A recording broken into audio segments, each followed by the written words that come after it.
After you finish listening to the story, don't forget to leave a comment about what you would have done in the character's place. Now, let's dive into the story. David sat in his study, the city lights twinkling through the floor-to-ceiling windows. He had been reflecting on his son's upcoming 18th birthday and the kind of man Damson was becoming. Despite his best efforts to instill values of humility and hard work, David couldn't shake the feeling that Damson's friends were more interested in his wealth than his character. "Damson," David called out as his son entered the room, dressed in the latest designer clothes. "I want to talk to you about something important." Damson flopped onto the leather couch, scrolling through his phone. "What's up, Dad?" David leaned forward, his expression serious. "I've been thinking about your friends. Do you ever wonder if they would still be around if you didn't have all this?" He gestured to the opulent surroundings. Damson frowned, putting his phone down. "What are you talking about?" "My friends are great. They like me for who I am." David nodded slowly. "I hope so. But I want to test that theory. I have a proposition for you." Damson raised an eyebrow. "A proposition?" "Yes," David said, a small smile playing on his lips. "For 1 week, you're going to live as if we've lost everything. No designer clothes, no luxury car, no penthouse. You'll wear old, worn-out clothes, take public transportation, and live in a modest apartment I've arranged. We'll see how your friends react." Damson's eyes widened. "You're kidding, right?" David shook his head. "I'm dead serious. This is important, Damson. I want you to understand the value of true friendship." Damson hesitated, then shrugged. "Fine. But I bet you're wrong. My friends will stick by me no matter what. My friends will stick by me no matter what." David smiled. "We'll see." The next morning, Damson stood in front of the mirror, staring at his reflection. Gone were the designer clothes and expensive sneakers. Instead, he wore a faded hoodie, ripped jeans, and scuffed shoes. His hair was messy, and he carried a worn-out backpack. "Ready?" David asked, handing him a bus pass. Damson sighed. "As ready as I'll ever be." As Damson stepped out of the penthouse and into the city streets, he felt a strange mix of anxiety and curiosity. He boarded the bus, feeling out of place among the commuters. When he arrived at school, his friends were waiting by the entrance. "Hey, Damson," called out Jake, his best friend since middle school. "What happened to you? Did you lose a bet or something?" The group burst into laughter, and Damson forced a smile. "Yeah, something like that." Throughout the day, the jokes continued. Some of his friends seemed genuinely concerned, while others made snide remarks about his appearance. By the end of the day, Damson felt a growing sense of unease. As the week progressed, Damson's life became increasingly difficult. His friends started to distance themselves, making excuses to avoid hanging out. The invitations to parties and events dried up, and even Jake seemed less interested in spending time with him. One evening, as Damson sat in the modest apartment, he received a text from Jake. "Hey, man, we are all going to the club tonight. You in?" Damson hesitated, then replied, "I don't think I can make it. I'm kind of broke right now." The response was immediate. "Oh, okay. Maybe next time." Damson stared at his phone, feeling a pang of disappointment. He had always been the one to cover the bill, to make sure everyone had a good time. Now, it seemed, his presence wasn't worth much without his wallet. By the end of the week, Damson was exhausted. He had experienced a side of life he had never known, and the lessons were harsh. He returned to the penthouse, where David was waiting. "Well, David asked, his expression unreadable. Demson sighed, sinking into the couch. You were right. Most of my friends. They didn't care about me. They cared about what I could give them. David nodded, sitting beside him. I'm sorry you had to go through that, but I'm glad you understand now. True friends are hard to come by, and they are worth more than all the money in the world. Demson looked at his father, a newfound respect in his eyes. Thanks, Dad. I think I needed this. David smiled, placing a hand on his son's shoulder. You're welcome. Now, let's talk about how we can use this experience to make a difference. In the weeks that followed, Demson began to change. He started volunteering at a local shelter, using his time and resources to help those in need. He also reconnected with a few old friends who had stood by him during his week of hardship, realizing that they were the ones who truly cared. One day, as Demson and David were walking through the city, they passed by a group of teenagers laughing and joking. Demson recognized one of them, a boy named Marcus, who had always been kind but never part of the popular crowd. Hey, Marcus. Demson called out, waving. Marcus looked surprised but smiled. Hey, Demson. What's up? Demson walked over, leaving David behind. Not much. Just wanted to say hi. You know, I've been thinking. Maybe we could hang out sometime. Marcus's eyes widened, but he nodded. Yeah, that sounds cool. As Demson rejoined his father, David gave him a knowing look. Making new friends? Demson smiled. Yeah. Real ones. Demson's transformation didn't go unnoticed. At school, whispers began to circulate about the billionaire's son who had suddenly started dressing differently, taking the bus, and hanging out with kids who weren't part of the in crowd. Some mocked him, calling it a phase, while others were intrigued by the change. But Demson didn't care. For the first time in his life, he felt free from the pressure to maintain an image, free from the fear of losing people who didn't truly care about him. One afternoon, as Demson and Marcus were working on a school project together, Jake approached them. He looked uncomfortable, shifting his weight from one foot to the other. Hey, Demson, Jake said, forcing a smile. We are all heading to the new arcade downtown. You should come. Demson glanced at Marcus, then back at Jake. Thanks, but I'm good. Marcus and I are working on this project. Jake's smile faltered. Oh. Okay. Maybe next time, then. As Jake walked away, Marcus raised an eyebrow. You sure you don't want to go? I don't mind if you do. Demson shook his head. Nah. I'd rather be here. Besides, I think I've outgrown the whole arcade scene. Marcus chuckled. Outgrown it? You're 17, not 40. Demson laughed, but there was a seriousness in his eyes. I just mean, I don't want to waste my time on things that don't matter anymore. You know. Marcus nodded, understanding. Yeah. I get it. The unexpected ally. Meanwhile, David was dealing with his own challenges. His decision to test Demson's friendships had sparked a debate within his inner circle. Some of his business partners and advisors questioned the wisdom of exposing his son to such a harsh reality, while others applauded his approach. One evening, David received a call from an old friend, Evelyn Carter, a renowned psychologist and author. Evelyn had been following the story through the media, which had picked up on Demson's sudden change in lifestyle.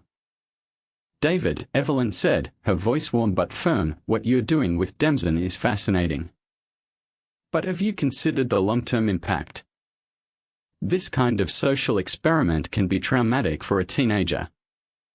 David leaned back in his chair, staring out at the city skyline. I know it's risky, Evelyn. But I couldn't stand by and watch him grow up thinking that money is the key to happiness. He needed to see the truth. Evelyn sighed. I understand your intentions, but you need to be careful. Damson is at a vulnerable age. He's figuring out who he is, and this could either make him stronger or break him. David nodded, even though she couldn't see him. You're right. I'll keep an eye on him. But I think he's stronger than we give him credit for. The breaking point. As the weeks turned into months, Damson's new lifestyle began to take its toll. The constant whispers at school, the judgmental stares, and the loss of his old friends weighed heavily on him. One night, he broke down in front of David.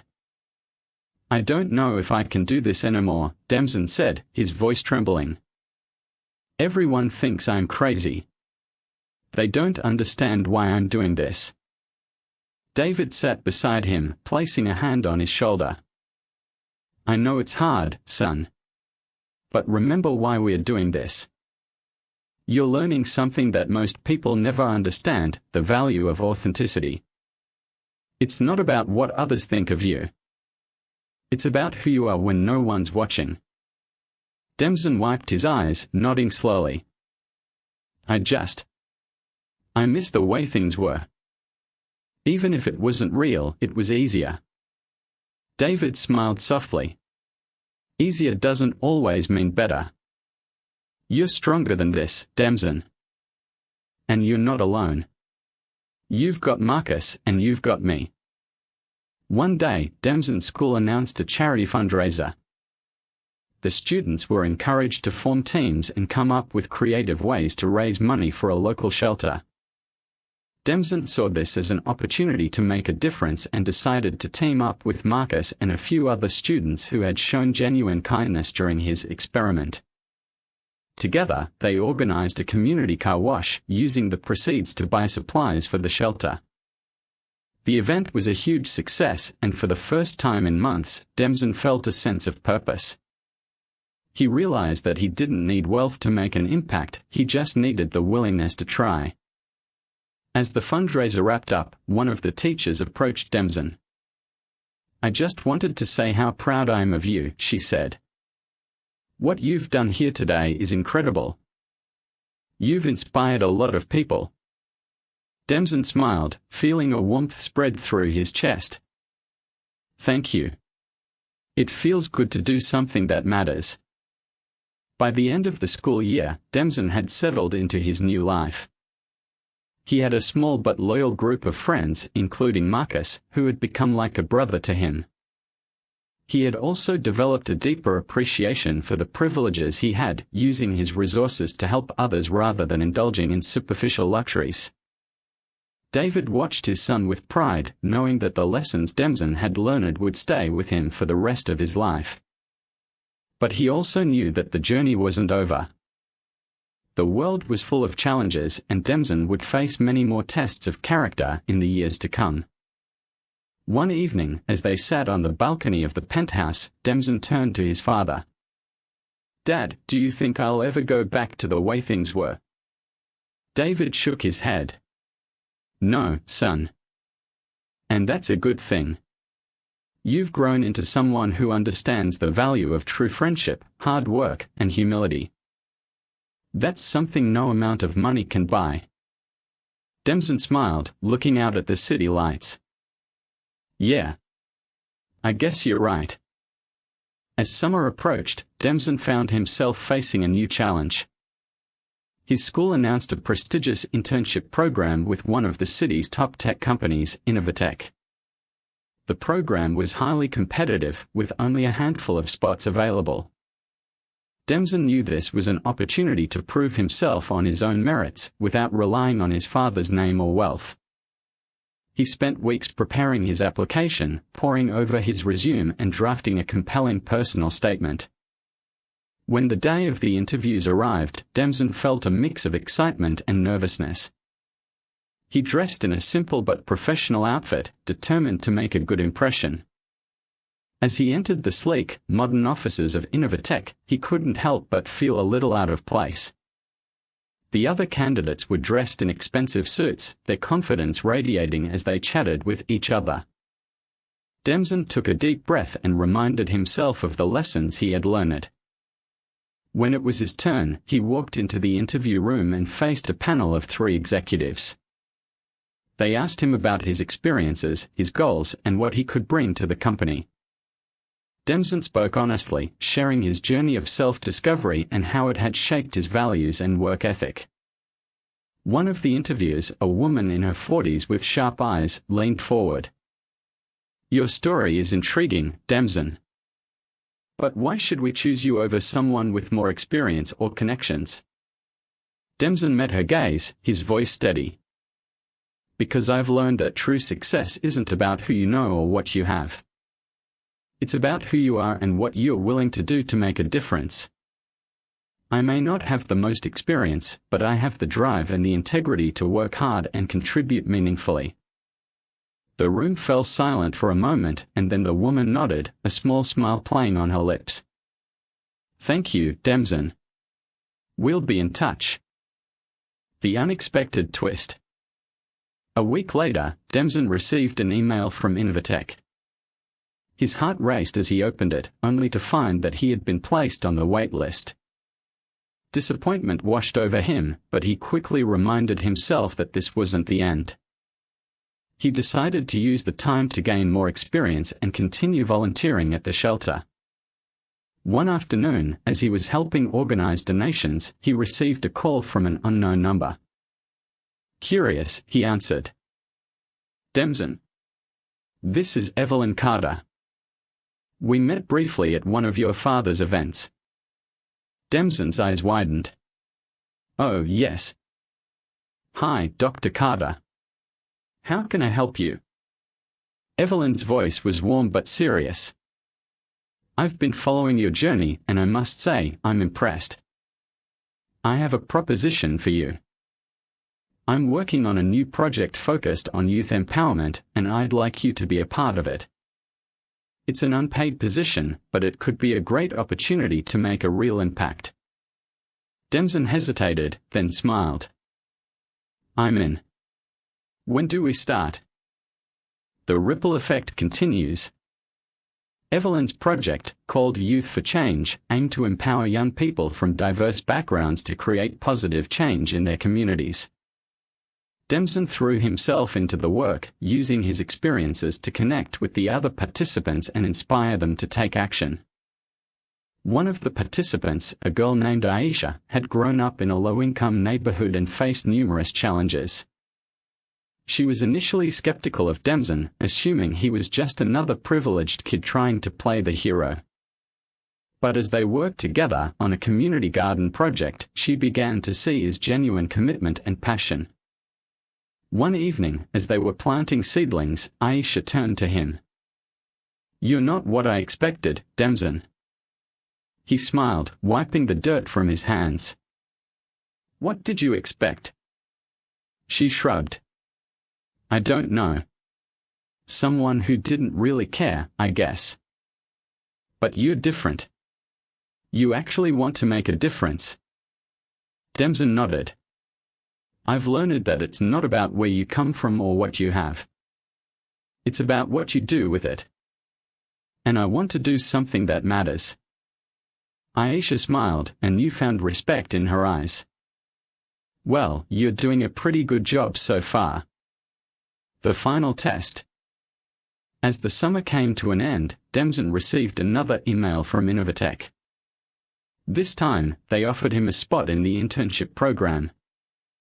Overjoyed, he shared the news with his father. David beamed with pride. "I knew you could do it, son.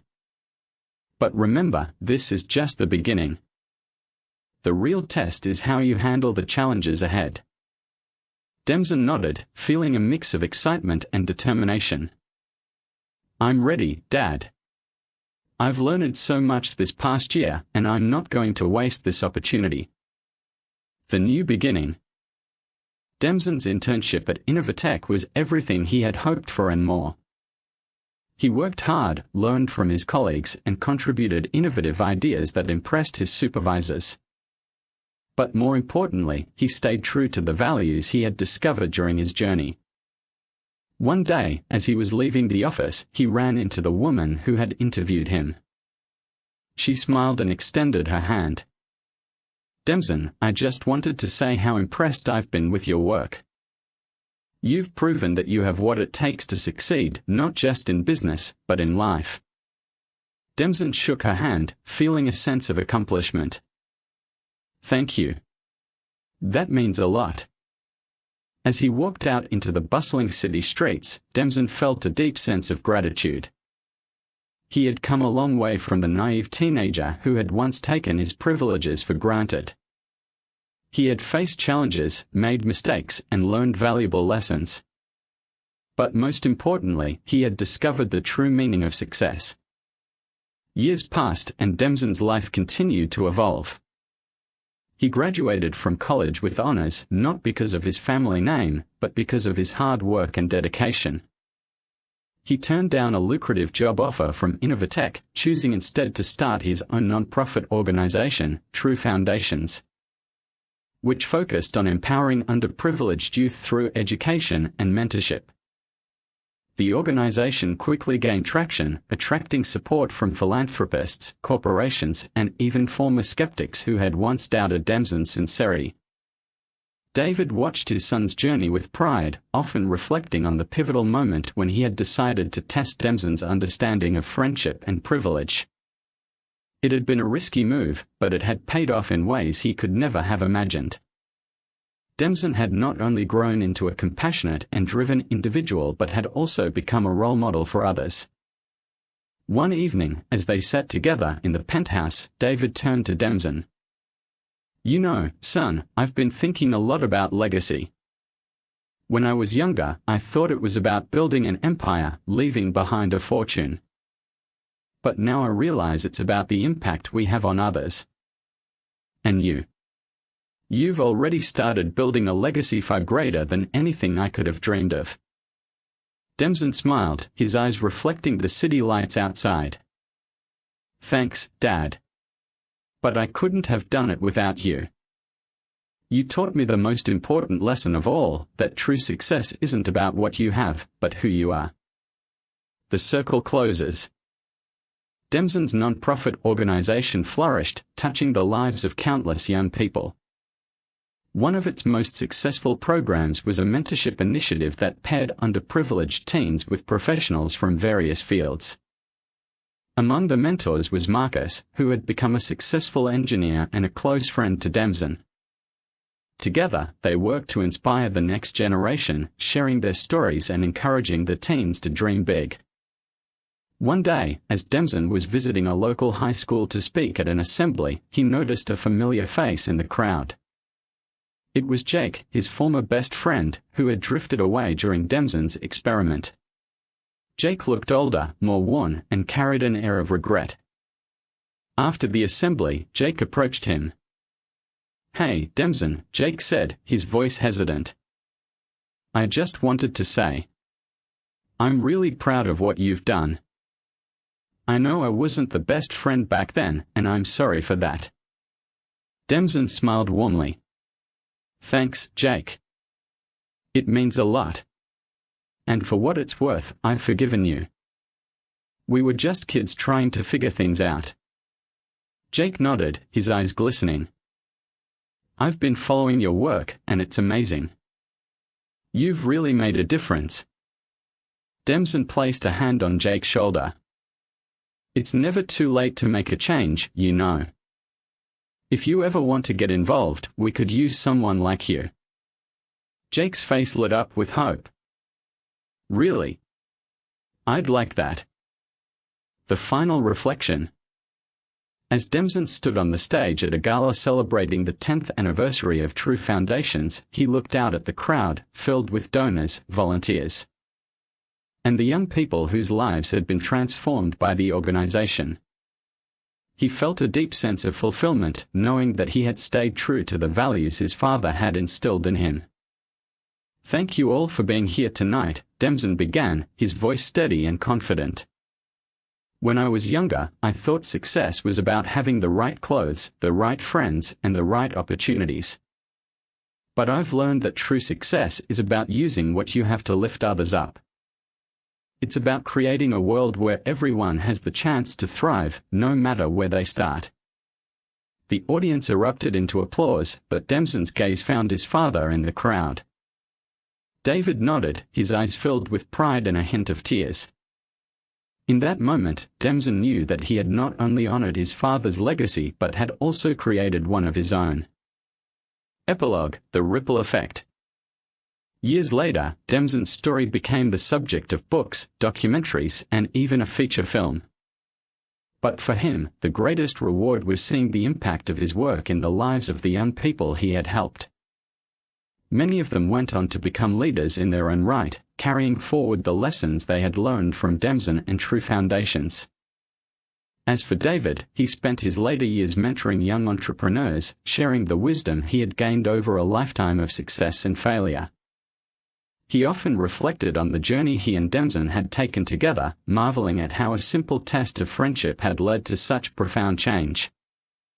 One evening, as the sun set over the city, David and Demson sat together on the balcony of the penthouse, just as they had so many years before. The sky was painted in hues of orange and pink, a reminder that every ending is also a new beginning. You know, Dad, Demson said, breaking the comfortable silence, I used to think that life was about finding the right path. But now I realize it's about creating the path as you go. David smiled, his eyes reflecting the wisdom of a life well lived. And what a path you've created, son. What a path,